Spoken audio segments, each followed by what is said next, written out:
Hello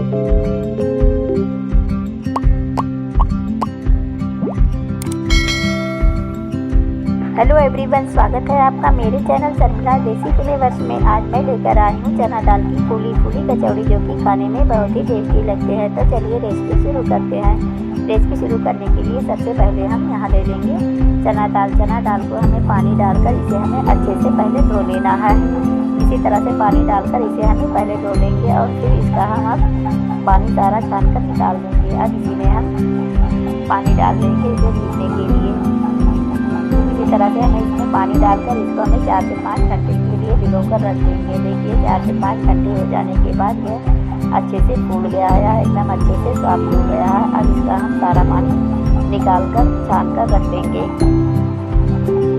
देखिए पानी सारे निकाल देने के बाद अब इधर हम 3 आलू ले लिए हैं। आलू को हम पहले से ही छिलकर इसको धोकर रख लिया था। अब इसे भी हम इसी तरह से काट लेंगे।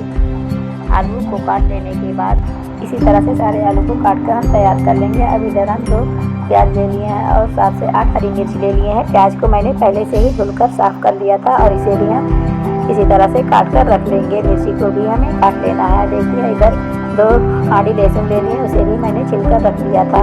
अब इधर हम गैस पर कुकर चढ़ा दिए हैं। कुकर में तेल डाल देंगे। तेल जब अच्छे से गर्म हो जाए अब इसी में हम 2 लाल मिर्ची को डाल देंगे। लाल मिर्ची डाल देने के बाद अब इसी में हम मिर्ची डाल देने के बाद अब इसी में हम जीरा डाल देंगे।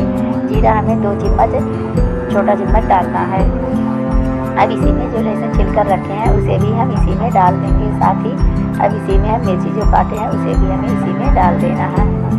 प्याज को भी हम इसी में डाल देंगे।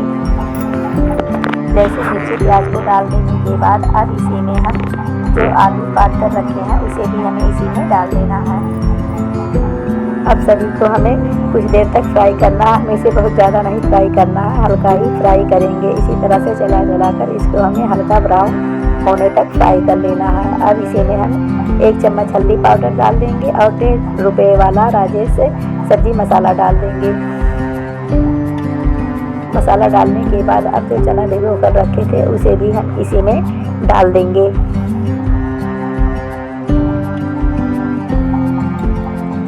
अब चने को भी हमें कुछ देर तक भूनना है। हमें इसी तरह से चने को चलाते हुए बीच बीच में भूनना है। चने को हम बगैर भुने भी बना सकते हैं, लेकिन इसको हम अगर भूनकर बनाते हैं तो यह और भी टेस्टी लगता है। इसी तरह से हमें 2 मिनट तक इसे भूनना है।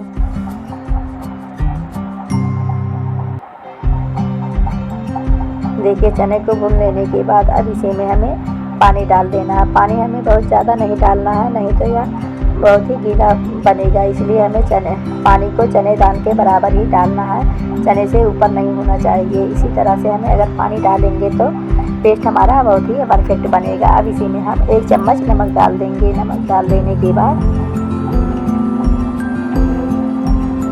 अब इसका हम ढक्कन लगा देंगे और इसे हमें 3 से 4 सीटी आने तक ढक्कन लगाकर उबालना है। अब इधर हमारा जब तक चना उबल रहा है, इधर हम तब तक आटा लगा लेते हैं। आटा लगाने के लिए सबसे पहले हम इसमें अजवाइन डाल देंगे। अजवाइन को हम क्रश करके डालेंगे। अब इसी में हम 1 चम्मच नमक डाल देना है।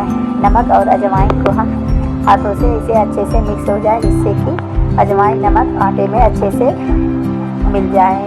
अब इसका हम आटा लगाएंगे। आटे को हमें थोड़ा थोड़ा पानी डालकर ही आटा इसका लगाना है। आटे को हमें ना ही बहुत ही सख्त बनाना है और ना ही नरम है। इसे हमें एकदम सॉफ्ट रोटी जैसे हम बनाते हैं उसी तरह से हम इसका आटा लगाएंगे।